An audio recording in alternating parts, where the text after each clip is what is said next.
Buenos días, buenas tardes, buenas noches, hermanos. El pasado día 4 de este mes de febrero asistimos en el santuario de Sonstadt de la calle Serrano a una ponencia de doña Sonia Ortega sobre el tema a tratar era Pobres ante ti. La pregunta que nos hacíamos era: ¿dependes completamente de él? ¿Estás dispuesto a dejarte poner en duda? ¿Estás dispuesto a dejarte cuestionar por Dios?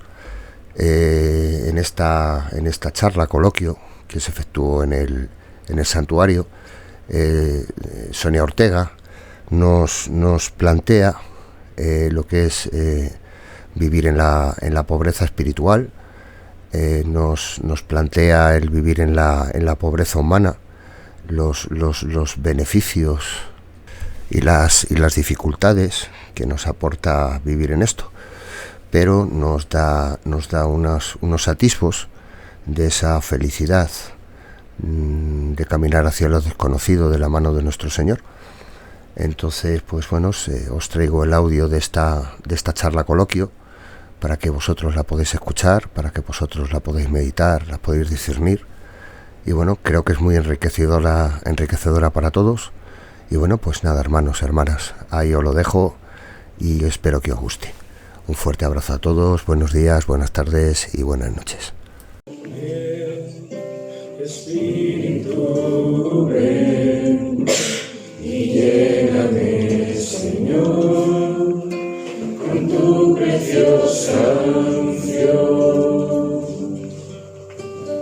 Ven, Espíritu, ven y lléname, Señor, con tu preciosa unción. Purifícame y lávame, renuévame, restáurame, Señor, con tu poder. Purifícame y lávame, renuévame, restáurame, Señor.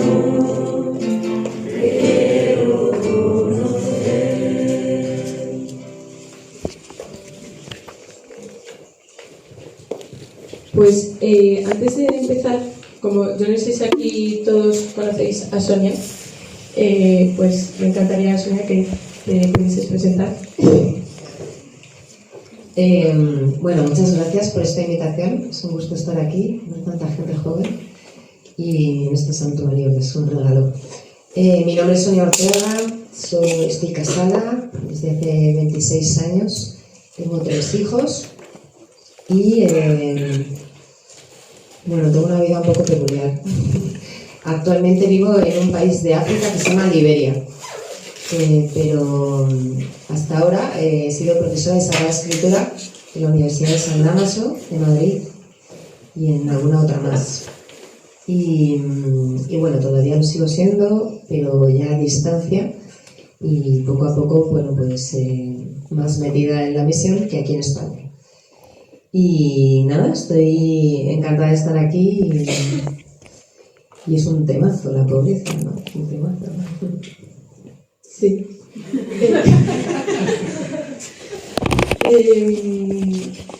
Sí, o sea, de hecho me ha parecido muy bonito para los que habéis estado en misa, que la misa ha terminado con bienaventurados los pobres en el espíritu, porque Dios es el reino de los cielos, y para mí ha sido como, wow, el Señor es grande, porque justo vamos a hablar ahora de esto. Y esa bienaventuranza en concreto, como que durante estos últimos meses ha rondado muchísimo en mi oración, y también muy relacionado con el tema de la pobreza. También el aprende a vivir como los pobres, ¿no? Como que esas dos cosas han estado muy presentes en este último año. Y me parece que son cosas que pueden chocar mucho con la sociedad en la que vivimos, ¿no? Como que es una sociedad muy del bienestar y que todo nuestro día a día está muy enfocado a que tengamos un mayor bienestar y todo más atado. Entonces, me encantaría empezar preguntándote, ¿no? Como que me venía esta pregunta en misa, si tú crees, Sonia, que todos estamos llamados a vivir la pobreza. Ya sea, o sea, cuando hablamos de pobreza, como tanto en un plano espiritual como físico o material. Me encantaría que pudiésemos abarcar ambos. O sea, es el primer día que habláis de los consejos evangélicos, ¿no? O sea, los consejos evangélicos muchas veces los tenemos como enfocados a la vida consagrada, ¿no? Más que como consejos evangélicos, pues hablamos de votos, ¿no? Hay gente que hace voto de pobreza, de castidad, de obediencia. Entonces, cuando en el Evangelio se nos dice, ¿no? Que es una forma de vida para todos, ¿no? Por eso son consejos evangélicos, son para todos, pues entramos con colapso, no entendemos, ¿no? ¿Cómo y por qué, ¿no? Al final, los tres consejos lo que nos ayudan es a vivir como hijos de Dios, como lo que somos, y nos ayudan sobre todo a combatir, pues tres pecados grandes, ¿no? Donde además somos muy tentados constantemente, no solo hablar del pecado, ¿no? Sino de la enfermedad espiritual, ¿no? O sea, como anterior al pecado, ¿no? Pobreza va a hacer frente a la gula entendida no solo de comida, ¿no? Sino de toda realidad material que me atrapa. Esto es el significado más profundo de la pobreza. Dentro de nosotros, dentro de nuestro corazón, hay un deseo de plenitud. Hay un deseo de plenitud y es algo que experimentamos absolutamente todos. Y ese deseo de plenitud, nuestra tendencia es a sofocarlo con las cosas del mundo. Entonces, nunca nada lo sofoca, ¿no? Tenemos también experiencia de esto, nada lo sofoca. Nada apaga esa sed que hay dentro de nuestro corazón. Y eso nos hace que sigamos buscando, ¿no? Buscando cada vez más, ¿no? Y eso bien sabemos, ¿no? Que está señalando nuestra pertenencia a Dios, ¿no? Solo Dios, ¿no? Puede saciar esa sed y solo puedo reconocer en Dios una plenitud de ese deseo que hay en mí. Pero es verdad que la sociedad en la que vivimos, el mundo que vivimos, es tan impositivo muchas veces que parece que los bienes materiales son lo único necesario, ¿no? Viene por aquí, ¿no? Entonces, no es solo de cuestiones de comida, sino tantísimas, ¿no? Que, bueno, ya hablaremos. No voy a meterme con los otros dos porque aquí me vendrá a hablar, ¿no? Pero efectivamente la castidad, la segunda enfermedad espiritual, que es la lujuria, que no solo es solo pensada en cuanto a relaciones sexuales, sino en cuanto a la apropiación de las personas, ¿no? Al desorden afectivo, a la posesión de las personas, a una necesidad imperiosa de las personas, que es en otra verdad, ¿no? Porque yo también necesito del otro, ¿no? Y la obediencia, lo que viene a hacer frente a dos de las gordas, ¿no? Uno es la vanagloria y otro es la soberbia. En la vanagloria soy enemigo de los demás y en la soberbia soy enemigo de Dios, ¿no? El obediente es el que reconoce que las respuestas no están en mí, ¿no? Y que necesito del otro. Entonces, en ambos casos, pues, es de grandísima ayuda, ¿no? Entonces, los consejos evangélicos son esto, ¿no? Esta ayuda a vivir, ¿no? La pobreza me ayuda a vivir de acuerdo a quién soy. Total, pienso lo mismo. ¿Qué voy a decir?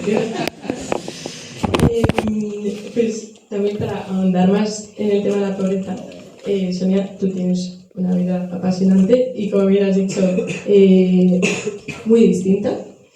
Entonces, quería preguntarte cómo has interpretado la pobreza en tu vida, tanto, o sea, cuando te pregunto, tanto espiritual como material, porque sé que, bueno, vives, no has mencionado tu misión en Liberia, pero pues ahora mismo estás viviendo entre los pobres.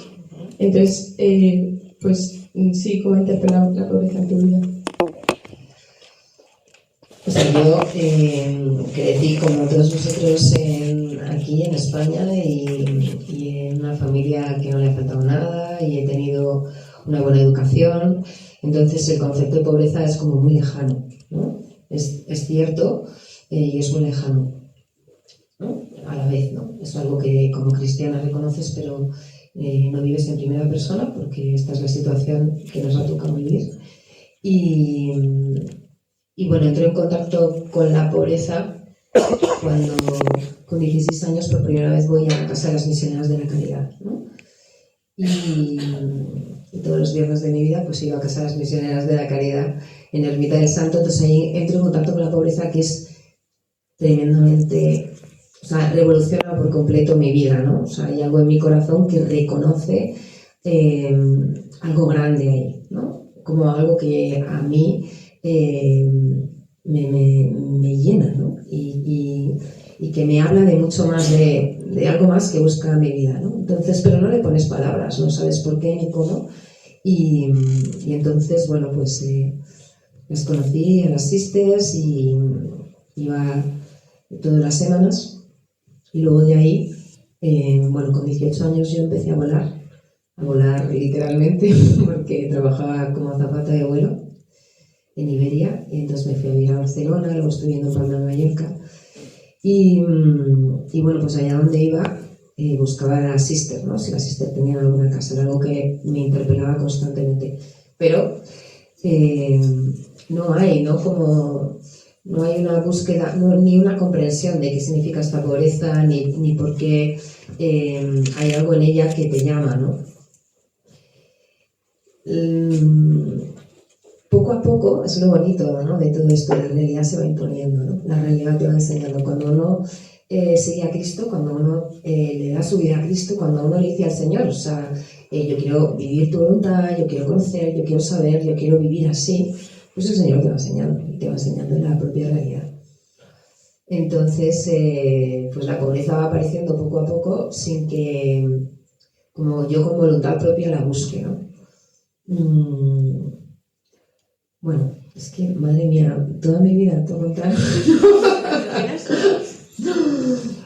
En un momento determinado de mi vida de azafata, os lo cuento muy rápido porque si no es que esto es interminable.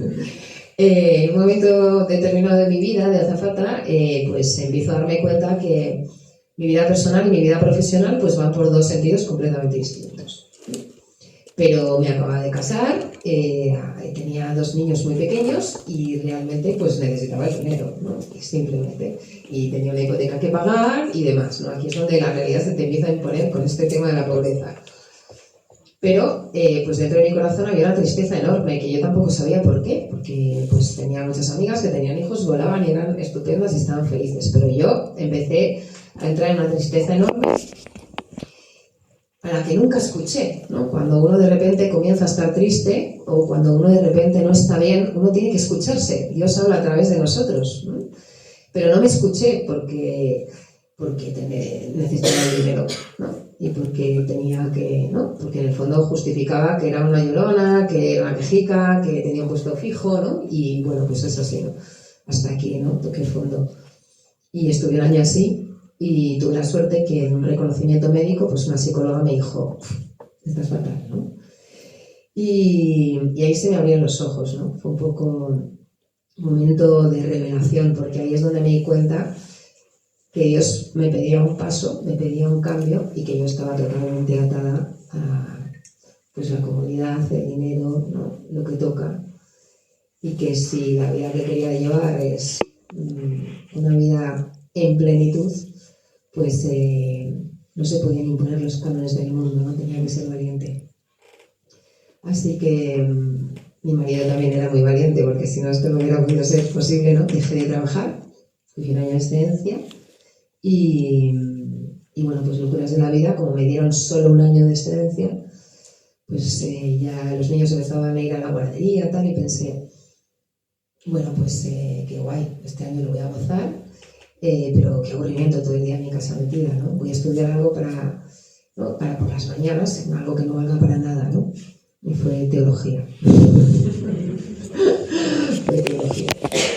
Entonces, de repente me vi en la Universidad de San Damaso, rodeada de seminaristas, monjas, ¿no? O sea, totalmente extraña el ambiente que tal, pero, no sé, feliz. ¿no? Súper rara, sin un duro, comiendo mortadela todos los meses, pero muy feliz, ¿no? Toqué una felicidad y de repente, ¿no? Como muchas cosas se pusieron en su sitio, se fueron ordenando. Empezaron a venir, la realidad se empezó a imponer, ¿no? El Señor nos metió en su escuela, ¿no? Cuando uno desea vivir, algo que teníamos en común mi marido y yo, era un deseo por vivir, queremos vivir, pero vivir, ¿no? No que nos viva el mundo, sino vivir, ¿no? Pues este deseo, Dios lo escuchó y entonces nos empezó a enseñar a vivir, ¿no? Yo cogí otro año de excedencia. Nosotros no podíamos tener más hijos, tuvimos 2 hijos, pero no podíamos tener más hijos. Habíamos comenzado un proceso de adopción y estábamos esperando a una niña con discapacidad, una niña sorda, de las Misioneras de la Caridad en Calcuta. Y en este tiempo de espera, mi marido se quedó sin trabajo y vino una crisis muy grande económica y se queda sin trabajo y no consigue trabajo durante muchos meses. Y el tercer mes, el segundo o tercer mes que no tiene trabajo, estábamos haciendo una pequeña reforma en casa y un obrero se deja dentro de la casa encendida una vela y la casa salía ardiendo. Estábamos viendo en casa de mi madre 15 días. Solo teníamos la ropa de los niños, la ropa de esa semana y 4 cosas y nada más, ¿no? Y perdimos todo, absolutamente todo, ¿no? Desde lo menos doloroso hasta lo más, ¿no? Las fotos de la boda, yo qué sé, cosas, ¿no? Y entonces fue como un momento de decir, pero ¿qué está pasando, no? O sea, ¿cómo vamos a coger a una niña con discapacidad que lleva 5 años viendo un orfanato de la India, no tenemos casa, no tenemos trabajo, que estaba estudiando segundo de teología, o sea, era como impensable, ¿no? Y bueno, pues el mundo que te dice, ¿no? Pues es que no podéis hacerlo, ¿no? Pero los dos entendíamos que si Dios nos regalaba un tesoro como es hoy nuestra hija Maitri, pues habría luz. Sería porque Él tenía un plan que nosotros no veíamos, ¿no? Así que Maitri vino, vivíamos todos en casa de mi pobre madre, hacinaos, y Ángel seguía sin trabajo, ¿no? Nos ayudaba a la familia. Entonces, de repente trabajaba en un fondo de inversión y ese fondo se fue a Liberia. Liberia acaba de salir de 20 años de guerra civil y buscaba financiación extranjera y sobre todo mano de obra extranjera. Entonces nadie quería ir a Liberia, evidentemente, pero claro, nosotros no teníamos más remedio que irnos a Liberia. Así que Ángel se fue a Liberia y yo me quedé aquí con Maitri, que acaba de llegar. Llegó en mayo con Ramón y con Ainhoa y con Ángel en África, ¿no? Entonces la situación era horrible, os podéis imaginar. Un amigo nos dejó una casa muy grande en Boadilla, que es donde hoy vivimos, y no teníamos nada, ni muebles, ni nada de nada, ¿no? Así que el Señor fue construyendo la vida, enseñándonos a vivir como Él quería, ¿no? Y es verdad que lo único que hicimos por nuestra parte es como acoger lo que teníamos delante, ¿no? Entonces, años de mucho remar, ¿no? Años muy duros, ¿no? De mucha soledad, de mucha dificultad, de mucha pregunta, de mucha duda. Lógicamente no podía volver a volar porque tenía una situación tremenda, una niña con discapacidad, no podía volver a volar, entonces en Iberia me seguían dando excedencias y yo como, ¿no? Totalmente loca de la vida seguía estudiando teología, ¿no? Como si no hubiera un mañana. No soy muy consciente de qué pensaba, pero sé que confiaba en Dios, ¿no? Sufría y confiaba en Dios. Y nada, Ángel venía de Liberia cada 3-4 meses y de repente ahí empezó a cambiar la mirada, ¿no? De una manera fuerte, muy fuerte, ¿no? Y yo decía, ¿qué está pasando?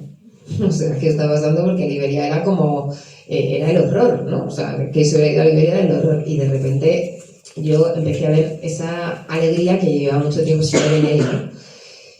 Y no es como lo primero que enseña el Señor, ¿no? Cuando las cosas te faltan o cuando estás atravesando dificultades, no hay nada mejor que servir a los demás. Es cuando uno encuentra un sentido a todo, ¿no? Entonces Ángel se fue a trabajar a Liberia, pero al final, claro, trabajó, vivía en la selva, hablábamos una vez a la semana, era durísimo. Pero bueno, pues encontró un montón de gente que con unas secuelas de la guerra horribles, que no sabían absolutamente nada de trabajar, y bueno, pues empezó a dar, y eso le empezó a dar vida de nuevo. Así que fui a verle a Liberia, y cuando llegué a Liberia, supe que nunca saldríamos de ese país. Empezamos a ir con los niños. Nuestra primera intención fue irnos allí a vivir, pero no pudo ser porque no había escolaridad y tampoco había embajada, entonces había que examinarse en otro país, era todo dificilísimo. Así que negociamos aquí con los coles, y cuando acababan los niños la primera evaluación nos íbamos a Liberia. A finales de noviembre nos íbamos a Liberia, volvíamos como a mediados de enero. Los niños se volvían a examinar de la segunda evaluación, nos íbamos a Liberia otra vez, como otro mes y medio, y luego venían, terminaban el curso, y en verano pasábamos un mes con la familia y luego nos volvíamos a Liberia. Así que los niños empezaron a crecer en Liberia con 12, 18 años. Y claro, la vida, ¿no? Cuando uno toca la pobreza, la que no conoce, porque empezamos a tocar una pobreza que nosotros no conocíamos, pues la cabeza te hace boom, ¿no? De repente todas las necesidades se ordenan, la vida se convierte en otra cosa totalmente distinta, ¿no? Porque la vida es pasar tiempo con los demás, compartir, estar, disfrutar, ¿no? Y eso es algo que tú no puedes explicar a tus hijos porque ellos lo van experimentando. Entonces la pobreza volvía como a ser muy revelatoria en mi vida, ¿no? Volvía a revelar cosas muy importantes. Y sobre todo nos ponía en evidencia que estábamos viviendo con un montón de necesidades que no eran reales, ¿no? Así que cada vez que volvíamos a España, al principio era muy difícil, sobre todo para los niños, porque era un choque grande entre tantas cosas que tenemos aquí, ¿no? Y ellos lo que vivían, sentían como un choque muy grande, se sentían muy incomprendidos en el cole, pero llegó un momento en el que todo esto se normalizó. Entonces se convirtió en el sé vivir con lo mucho y sé vivir con lo poco, ¿no? Y nada, pues esto ha sido así hasta que mi hija Ainhoa termina la carrera de enfermería, y lógicamente el día que termina la carrera se va directamente a vivir a Liberia, definitivamente. Nosotros durante todo ese tiempo que estábamos, esos 3 meses que estábamos en Liberia, pues ayudábamos, la familia católica, es muy pequeñita, somos un 10%, entonces ayudábamos pues en las misiones de la caridad, la comida cenáculo, ¿no? Y poco a poco, sin nosotros tampoco saberlo ni elegirlo, Dios fue como creando, o sea, dándonos, ¿no? Como nuestra propia misión. Y nos fue llevando como a los sitios más oscuros del país, ¿no? La cárcel es una cárcel construida para 400 personas y viven 2.000, os podéis imaginar lo que hay. Los guetos donde viven cientos y cientos de jóvenes de nuestra edad, atrapados por la droga, por la miseria, ¿no? Unas condiciones totalmente infrahumanas. Muchos de ellos, nosotros íbamos a los guetos a curarles, fuimos conociendo, íbamos a la cárcel, cuando salían de la cárcel pues les ayudábamos con las pequeñas cosas que podíamos, ¿no? Según Ainhoa empezó a estudiar enfermería, pues empezó a curarles las heridas, ¿no? Pero Ángel y yo, ya Ainhoa se quedó ahí en el país, y Ángel y yo y los otros dos, Ramón y Maitri, pues íbamos y veníamos. Y un día pues mi hijo mayor también terminó la carrera y decidió irse a vivir a Liberia, ¿no? Es la atracción de la pobreza, es tremendamente atractiva. El corazón encuentra algo muy atractivo, algo a lo que pertenecemos, ¿no? No te lo tienen que explicar teológicamente, ¿no? Como yo lo explicaba, no es un consejo evangélico porque te ayuda a vivir bien, pero cuando tú lo tienes delante lo sabes, ¿no? Sabes cuánto te ayuda a vivir. Entonces, pues nada, ellos inconscientes, como me imagino que todos vosotros, empezaron a hacer cosas que nosotros nunca hubiéramos hecho. Un día uno de los chicos de los guetos se enteró dónde vivíamos y entonces vino a nuestra casa y Ainhoa le abrió la puerta, le curó las heridas, le dio de comer, le dejó ducharse y le dijo: no se lo digas a nadie. Pues esto, ¿no? Como en el Evangelio. Al día siguiente había 60, ¿no? Entonces, las tardes, Ainhoa trabajaba de enfermera en el hospital católico, entonces las tardes las pasaba en casa curando chicos, Ramón haciendo comidas, ¿no? Tenemos niños, poco a poco también el Señor fue trayendo niños bueno, pues en situaciones difíciles a casa, con los que vivimos. Y llegó un momento en esta situación, en muy pocos meses pasó esto, que algunos de estos chicos venían en unas condiciones tan duras que pues se les partía el corazón, ¿no? De darles un plato de comida y que volvieran al gueto a dormir. Así que cuando yo llegué a finales de noviembre, en casa había durmiendo 15.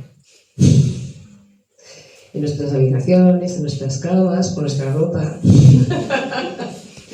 Era una familia muy peculiar, ¿no? Nunca lo hubiéramos hecho. Pero cuando entramos y vivimos aquello, entendimos que era el cielo y la tierra, ¿no? O sea, que lo que allí había era el cielo y la tierra. Así que a día de hoy, para no alargarme, a día de hoy ya vivimos en Liberia. Bueno, mi hijo se casó, volvió a Madrid, los demás vivimos en Liberia. Tenemos, gracias a Dios, una clínica donde tenemos 60 chicos de la calle, los más enfermos, viviendo allí en la clínica. Es sanación física, pero al final es sanación espiritual, porque esto es una familia, ¿no? No somos una ONG, no somos una institución, somos una familia. Todas las tardes vamos a los guetos y todas las tardes también vienen de distintos guetos a curarse, a darse una ducha, a pasar tiempo. Fue ocurriendo que los primeros chicos que vinieron a casa pues fueron saliendo de la droga, fueron rehaciendo su propia vida y hoy son los trabajadores de la clínica, ¿no? Así que es heavy, porque el que te está curando la herida en el gueto es el que antes te vendía la droga. Entonces se produce un efecto llamada de un nivel, ¿no? O sea, tenemos la calle de la clínica alrededor está abarrotada, somos un gran gueto, donde nadie se droga, pero somos un gran gueto. Y bueno, pues lo que ha ocurrido también este último año es que empezaron a venir mujeres, durante mucho tiempo solo vinieron hombres, ahora han empezado a venir mujeres, que es el gran drama de todo esto, y el último drama que nos enseña el Señor y que no sé cómo lo habíamos visto, son los niños, ¿no? En los guetos nacen muchos niños, que os podéis imaginar en qué condiciones viven. Entonces, bueno, pues sin tampoco quererlo, sin esperarlo, sin poder, quejándonos mucho porque somos igual de pobres que todo el mundo y somos igual de limitados que todo el mundo, pues hoy tenemos 12 niños viviendo en casa. Niños, la mayoría de ellos muy malitos, ¿no? Con discapacidad, con SIDA, con muchas dificultades, entre 19 años y 6 meses, ¿no? Entonces, la pobreza no es algo que uno elija como voluntariamente, pero uno la va reconociendo, o sea, va teniendo contacto con ella porque se me impone o porque la experiencia me hace ver, ¿no? O muchos seguro que habéis ido en misiones, muchos habéis experimentado esto que estoy diciendo, ¿no? Y uno comprende de cuánto libera la pobreza, ¿no? Yo creo que esa es la experiencia de nuestra vida, ¿no? De cuánto nos ha liberado la pobreza y hemos conocido pues una felicidad que evidentemente era totalmente inesperada, ¿no? Y un gozo y un sentido de vivir totalmente inesperado, ¿no? Muchas gracias, Sonia. Has dicho muchas cosas y se iban viniendo otras a la cabeza, pero se me iban, igual no. Pero sí, has dicho una que me ha encantado cuando has contado lo de que se os quemó la casa y que no os tocó más que acoger la situación que os tocó vivir. y que me parece algo muy clave en todo este tema de la pobreza, ¿no? Como que al final es parte de vivir como pobres que somos ante Dios nuestro Padre, es acoger toda circunstancia de nuestra vida, imprevistos, lo bueno que viene, lo malo, y al final es saberse dependiente de esa providencia.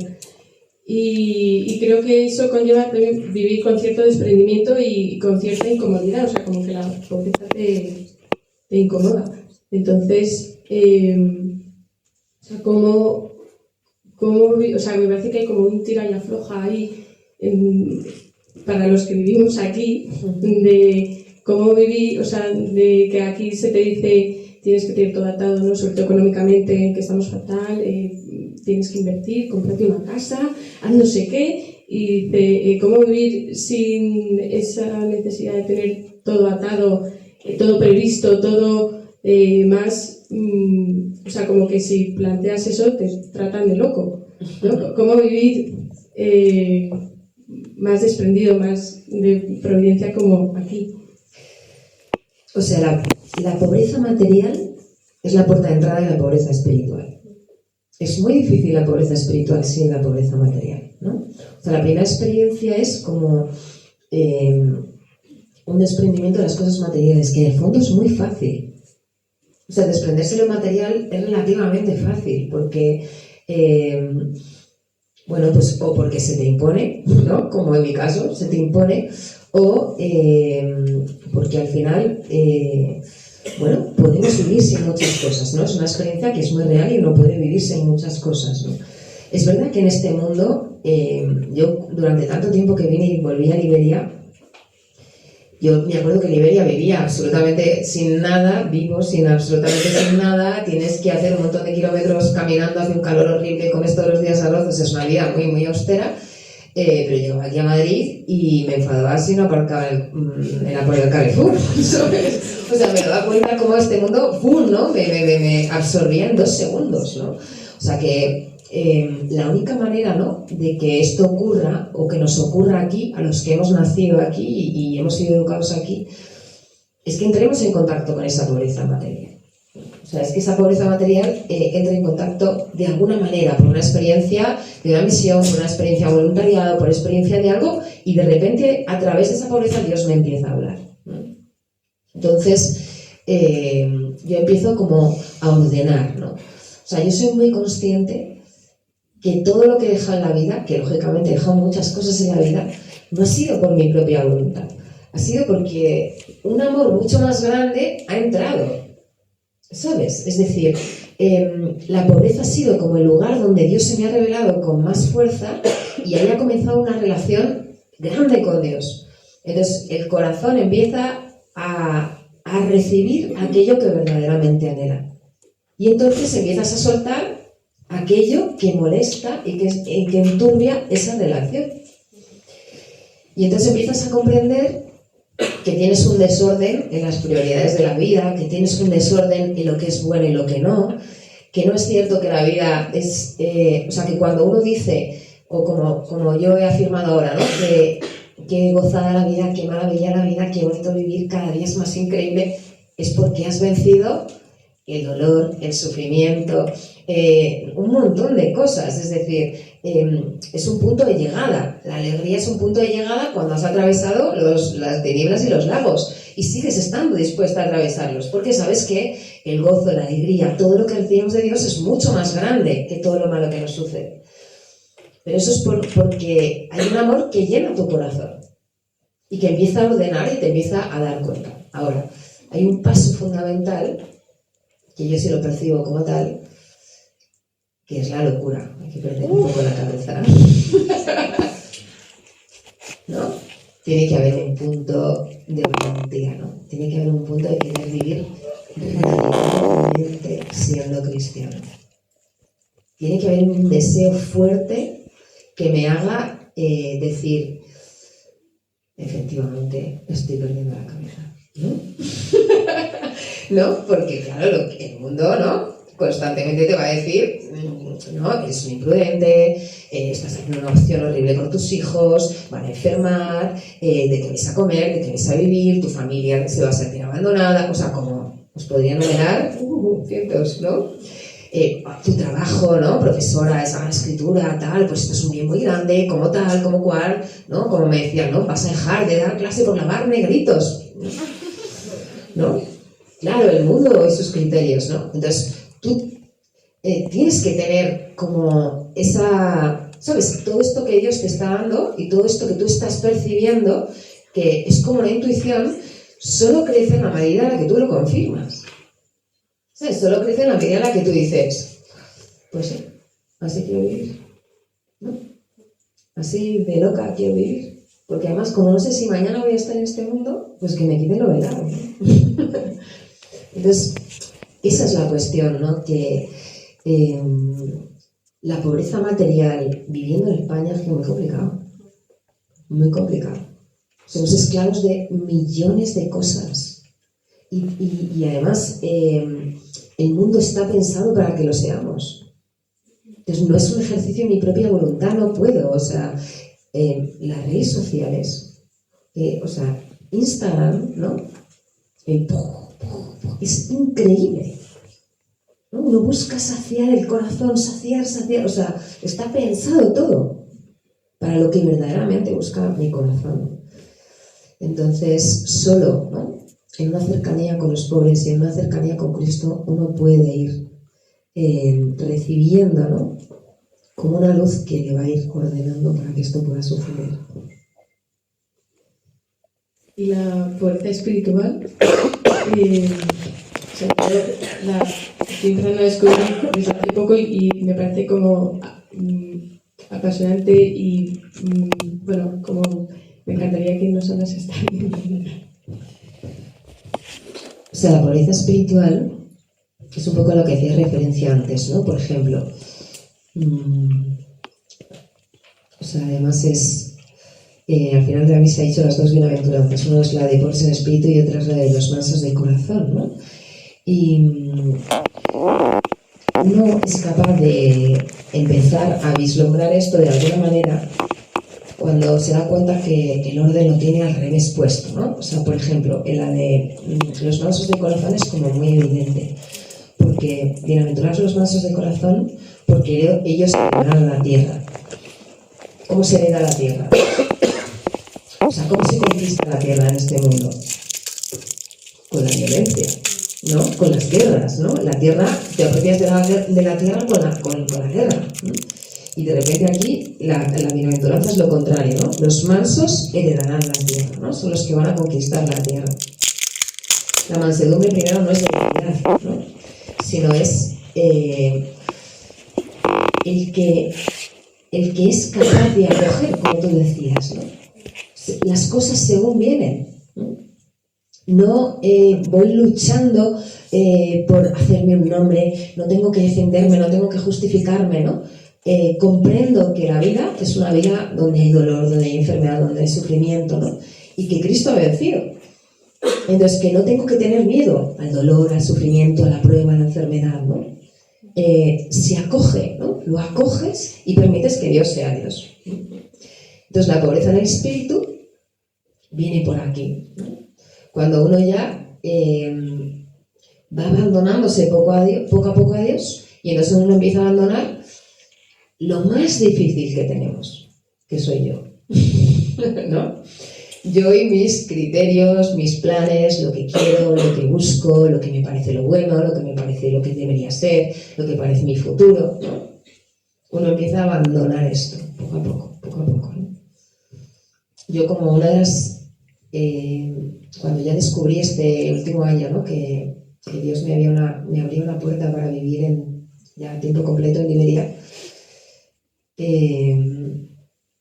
pues me di cuenta, ¿no? O sea, me he dado cuenta después de un proceso largo, ¿no? Pero ahora, sobre todo, que ya estoy viviendo allí, que lo que ha desaparecido en mí, y además ha aparecido y además es una gozada, son las pretensiones, ¿no? O sea, ¿qué pretendo?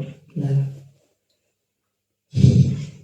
¿No? ¿Qué pretendo? Pues seguir dando clase, pues no lo pretendo. ¿Qué pretendo? ¿Ser misionera? Tampoco. Pretendo lo que Dios quiere, ¿no?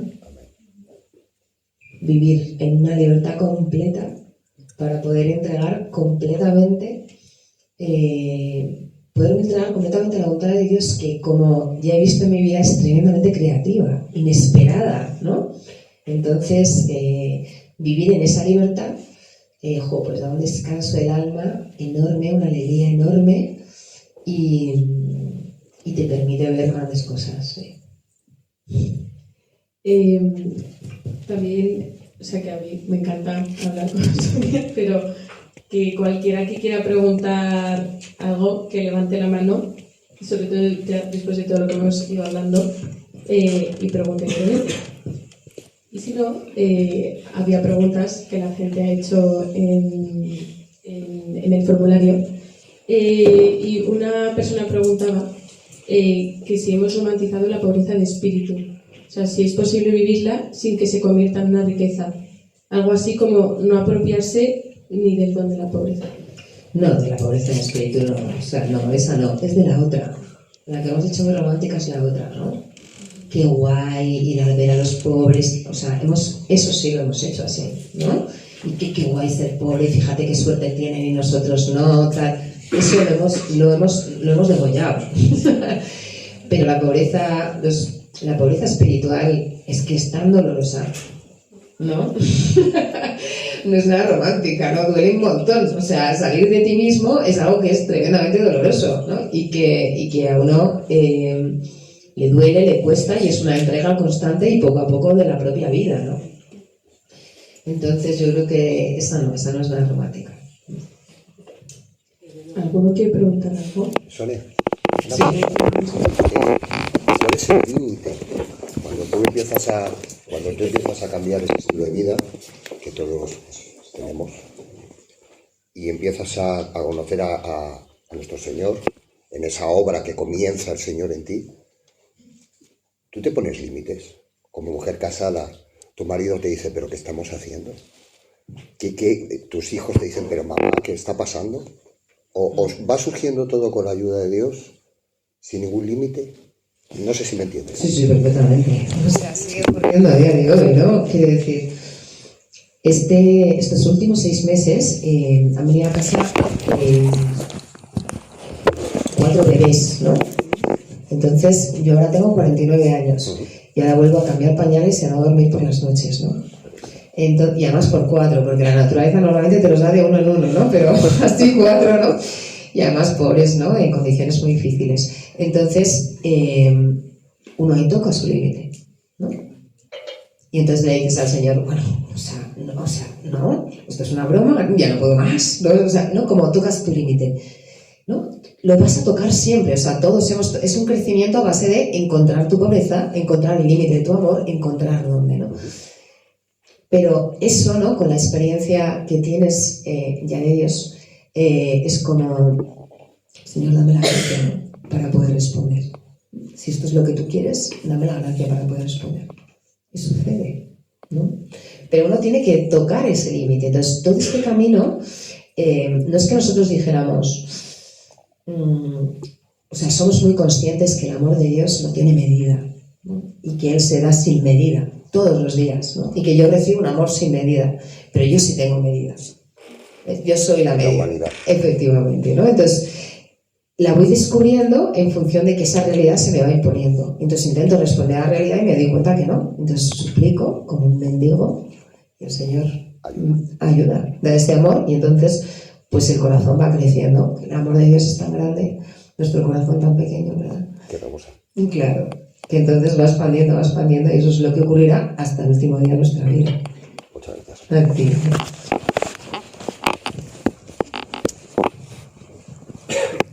Hola Sonia, últimamente me viene mucho al corazón la imagen del joven rico que cuando Jesús le dice que venda todo y le siga, se va triste. Y pienso mucho en eso porque, bueno, no quiero justificar al joven rico, pero a veces pienso, digo, pues que igual era pues un padre de familia o así, ¿no? Que pensaba en, es que no quiero ser un irresponsable, ¿no? Y también pues por mi vida personal y demás, muchas veces digo hasta qué punto estás siendo irresponsable cuando intentas vivir la pobreza de espíritu, pero igual no cuidas los tuyos, tu realidad, ¿no? Entonces tengo como esa duda muchas veces, ¿no? O sea, hasta qué punto, bueno, porque vivimos en la realidad en la que vivimos, ¿no? Y tenemos que cuidarla, custodiarla, hacerla florecer. Por supuesto, pero la única atención que tienes que tener ahí es si ese cuidar y ese custodiar es el del mundo o es el de Dios. ¿Sabes? O sea, ¿cómo me dice el mundo que tengo que cuidar a mis hijos? Pues yo no les he cuidado como me ha dicho el mundo, te lo aseguro. Malaria, tifus, lo hemos cogido todo.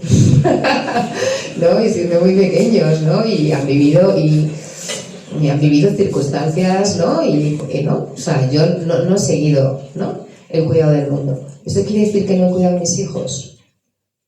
¿No? ¿He sido un irresponsable? Pues a los ojos del mundo, por supuesto, ¿no? O sea, por eso ahí uno tiene que discernir, ¿no? A quién estoy escuchando, de dónde viene esto, ¿no? El joven rico, me sale el deje de profesora de teología, ¿eh? El joven rico, si lo lees, maestro bueno, ¿no? Y le dice, maestro bueno, ¿y qué dice Jesús? ¿Por qué me llamas bueno? Porque muchas veces consideramos que la perfección es un cumplimiento. Esto los que me han escuchado la clase muchas veces, ¿no?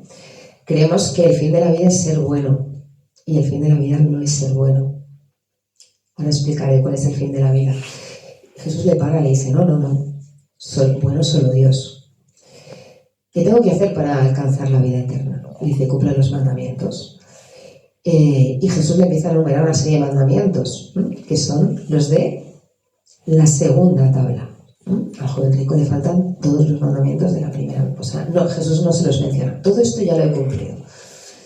Yo creo que es la versión, es el Evangelio de Marcos, ¿no? Cuando le dice, Jesús le miró, le amó y le dijo, ¿no? Jesús le ha dado lo que le está pidiendo. O sea, Dios nunca me va a pedir lo que yo no tengo. ¿Sabes? Dios nunca me puede pedir algo que Él no me haya dado y algo que sea malo para mí y para los míos. Nunca. Pero el joven rico, ¿no? Tenía este ideal de perfección, ¿no? Que es, ¿no? Un cumplimiento de los mandamientos, un ir más allá, era una locura. Pero se va triste, porque en el fondo ha recibido esa mirada de amor. Y yo estoy segura que el joven rico volvió. Esto es teología ficción, pero estoy segura que el joven rico, porque cuando uno recibe el amor de Cristo, ¿no? En alguna manera, ¿no? Tiene que responder a él. Así que esta es la cuestión, ¿no? Es un amor que me precede, no es algo que yo tengo que hacer por mis propias fuerzas. No es una locura.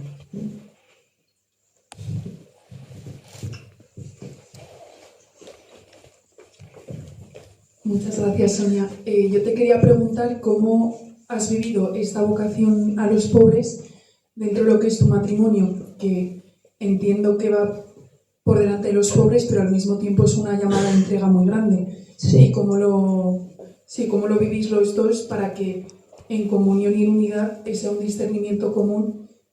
O sea, que entiendo que también tendrá esa llamada, pero ¿cómo ha sido esa experiencia en el matrimonio? Gracias. A ti. Nunca uno se casa para esto, ¿no? Es evidente, pero es la obra del Señor en nuestra vida, ¿no? Que uno no la elige, sino que la recibe. Entonces, es verdad que los dos teníamos un mismo proyecto de vida, ¿no? Y un mismo centro de vida, ¿no? Que es Cristo. Entonces, cuando Cristo es el centro, todo lo demás se va ordenando, ¿no? Entonces, la vida de ambos dos se fue ordenando en torno a ese centro y el Señor durante muchos años fue purificando todas las cosas que estorbaban para esto que el Señor quería hacer, ¿no? Lógicamente no fue una decisión nuestra, ni tan siquiera la misión que hoy tenemos delante es una decisión nuestra, la hemos recibido. yo hubiera elegido cualquier otra misión en Liberia, ¿no? Esta es muy dura, esta que tenemos es muy dura, se nos mueren 3 chicos cada semana, vemos sufrir a los niños de una manera increíble, es muy dura, ¿no? Pero es la que Dios nos ha querido dar, ¿no? Entonces, llega un momento en el que, después de muchos años de matrimonio, claro, ¿no? Uno ya va haciéndose cada vez más carne del otro, ¿no? Entonces, uno va dando lo que el otro va necesitando, ¿no? Es un camino en el que Dios se pone delante de los dos y, lógicamente, no somos iguales, pero el otro va a constituir aquello que me va a faltar a mí, ¿no? Y yo, esta misión, siempre, como mi inquietud por Dios siempre ha sido mucho más grande que la de Ángel, ¿no? Pero esta misión sería imposible sin Ángel.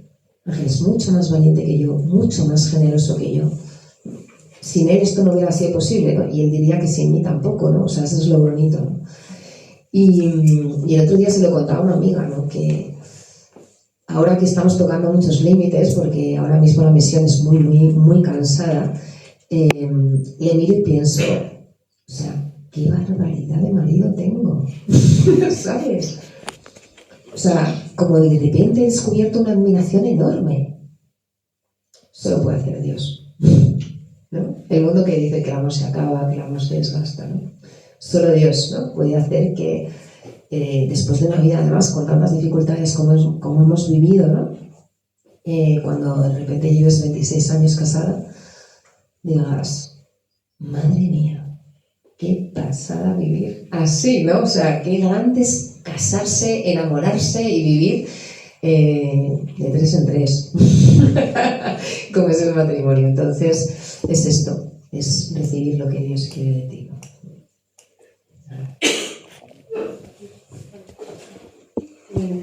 Yo soy Chelo. Quería preguntarte, profundizar un poco más en el tema de la pobreza interior, ¿no? Porque has dicho una expresión que yo creo que, bueno, luego has cambiado de tema, a lo mejor no has podido, has dicho no desear nada. Y yo creo que, bueno, me voy a decir un poco... No desear, no. No anhelar nada. Bueno, y luego no has podido profundizar, ¿no? Entonces, yo creo que quiero que a ver si podemos profundizar un poquito para diferenciarlo un poco del típico nirvana, porque yo no sé, interpreto la pobreza interior como identificar mi voluntad con la del Señor y estar indiferente a mis gustos y mis deseos y hacer que mis deseos se parezcan a los de Él, ¿no? Y esperarlo todo de Él. O sea, una libertad interior que te hace libre, pero porque te identificas con Él, ¿no? Pero no apagar el deseo, porque esos deseos del corazón los veo como algo que Dios ha puesto en nuestro interior, pues ese anhelo de felicidad, ese anhelo de plenitud, ese anhelo de Dios.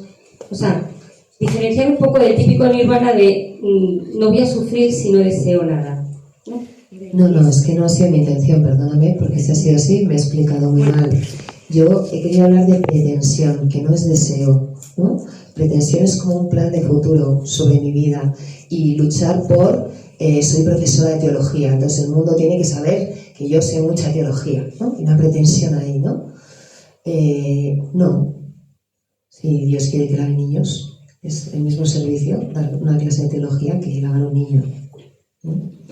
Eso es a lo que me refiero, ¿no? El deseo, por supuesto, es el motor, ¿no? Si no hay deseo, no hay nada. Y además, el nirvana no es cristiano, ¿no? O sea, somos la religión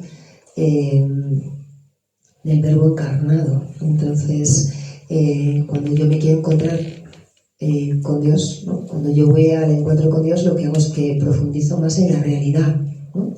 Y de hecho, toda vida sobrenatural es una profundización en la realidad. No es un misticismo, un espiritismo, ¿no? Sino que la radicalidad de la vida sobrenatural se vive en lo ordinario. Lo más ordinario es cuando se ve lo más sobrenatural. Véase Nazaret, véase la Virgen María, ¿no? Entonces es todo lo contrario, pero yo estoy llena de planes, de pretensiones, de intenciones, de cosas que quiero. ¿Cómo sé cuál es la voluntad de Dios? ¿Cómo reconozco el deseo de Dios? ¿Cómo reconozco la voluntad de Dios? En la propia realidad. Pero muchas veces la realidad que se me impone no me gusta, no la quiero. Muchas veces la realidad que se me impone me humilla y yo rechazo la humillación. Esa es la pobreza espiritual. Perdón, es que tenemos que cortar. Pero para los que queráis ir comentando, pues creo que ¿dónde? Abajo, o sea, subiendo estas escaleras y en el sótano que luego os llevarán, va a haber algo de picoteo para quien quiera ir comentando el tema. Muchísimas gracias, Sonia, por A vosotros. este trabajo.